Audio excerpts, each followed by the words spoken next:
Hors zone maintenant, vendre ou acheter une habitation, c'est souvent un grand projet de vie.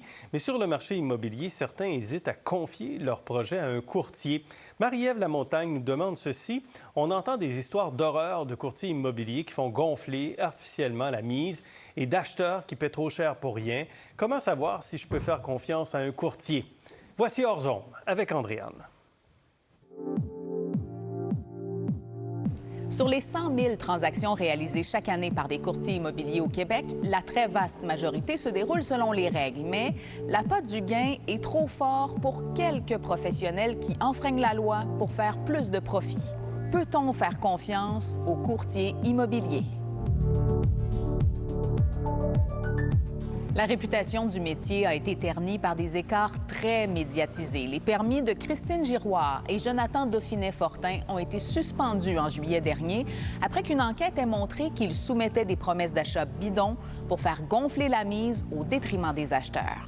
Il y a eu quelques cas vraiment uniques de dérapage malheureux qui a ébranlé un peu la confiance des Québécois.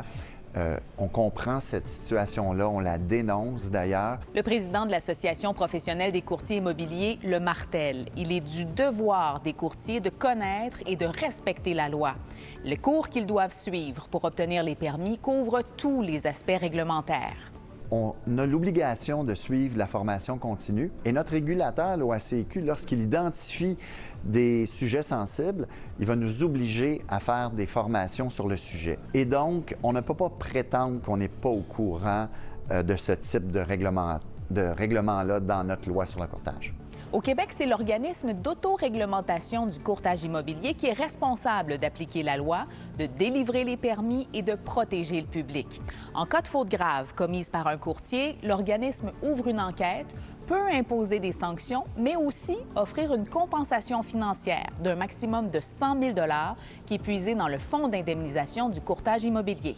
Et comme c'est le cas à tous les 10 ans, la loi a été révisée en 2022 pour mieux protéger les acheteurs. Vous allez maintenant signer un contrat d'achat et vous allez être représenté par un courtier qui ne va voir qu'à vos intérêts à vous.